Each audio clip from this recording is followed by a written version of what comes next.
Alright, so I got a watch recommendations for you all. And I was really blown away by this episode, so I just thought I had to talk about it. And that's the new episode of Chernobyl. It's a HBO miniseries, and I think it's only going to have like a few episodes, like 3 or 4 or something like that. But this just blew me away when I saw it.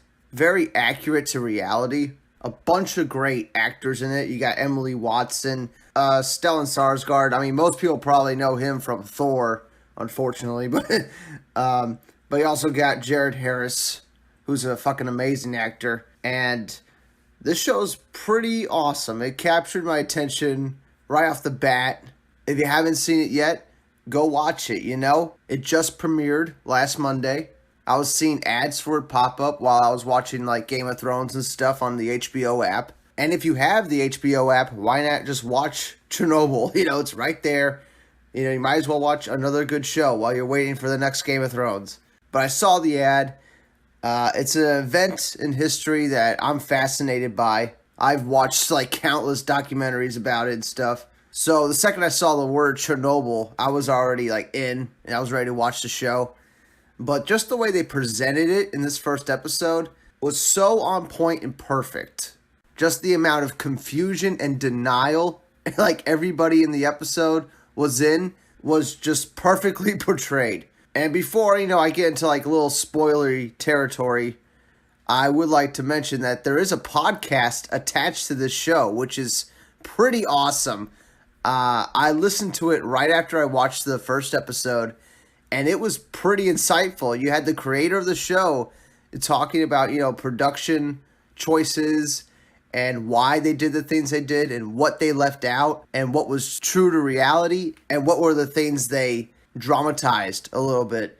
And that was endlessly fascinating to hear, the creator talk about, what is true to reality and what isn't. And most of the show is. The main character, played by Jared Harris, is a real person. Every actor in this show is playing a real person. And big spoilers right now, so I mean, it's not really a spoiler because the show literally starts this way. It's like the first 5 minutes.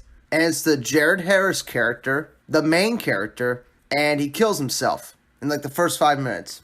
So, the show starts like in the future. He kills himself exactly 2 years after the Chernobyl accident, right? So right away, the show's breaking all kinds of rules, showing the main protagonist dead, and then not explaining why he kills himself. And then he shows up at the end of the episode getting the call that Chernobyl has exploded. So it kind of like breaks storytelling tropes, and it shows you what happens to the main character. It shows you his fate. And now we're going to go through the show to see how he gets to that point, right? Or what happens to drive him to kill himself, other than the fact that this horrific event happened and the Russian government tried to cover it up, which obviously didn't work because this became a huge worldwide sensation when this happened in the 80s. And it's gone down in history as like the worst accident in human history, worst nuclear accident in human history. But another thing that I really liked about the show, and it goes into like breaking story tropes, is that they show the reactor explosion, but it's like way off in the distance. And you see it explode, and it takes like a few seconds for the sound to travel, like to the character that's oblivious to the explosion. And then it shakes the house, and they turn, and they look out the window, and they see that the Chernobyl power plant is on fire. It was just a great way to start the show. Like, that's how they started the show. That's like the first 10 minutes. You see the main character kill himself, you see the bomb go off in the distance, and you're in it, They don't waste time. The whole episode is not about building up to the explosion. The episode is, there's been an explosion. Watch how everybody is in complete denial that this thing is happening.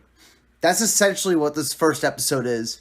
And it was just masterfully done. I mean, I loved every second of it. And I can't wait to watch the rest of this miniseries. It's a little depressing that it's only going to be a few episodes. I mean, this is a show they could, like, make a full season about, probably. But judging by the way this first episode ends, I can already tell I'm going to like it. And it's funny that this show pops up. And it's all about, how information can be controlled or how news is controlled. And how essentially every time in this episode when someone tries to tell, like, the upper officials that there's been a horrible explosion. They don't want to believe it.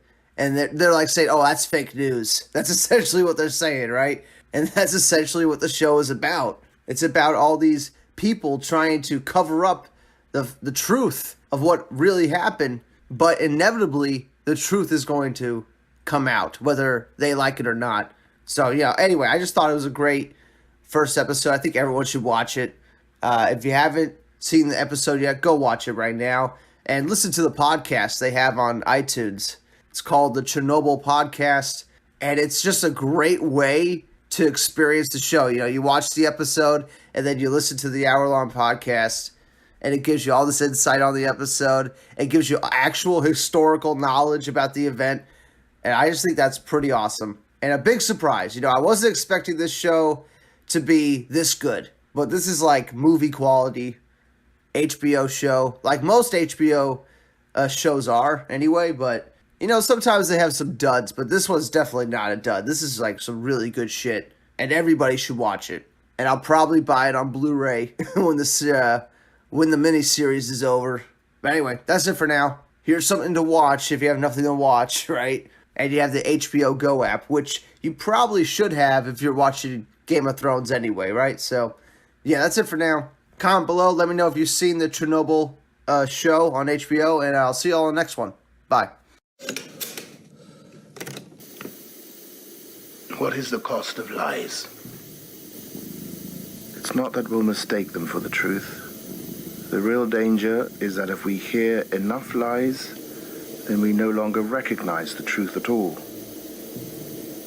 What can we do then?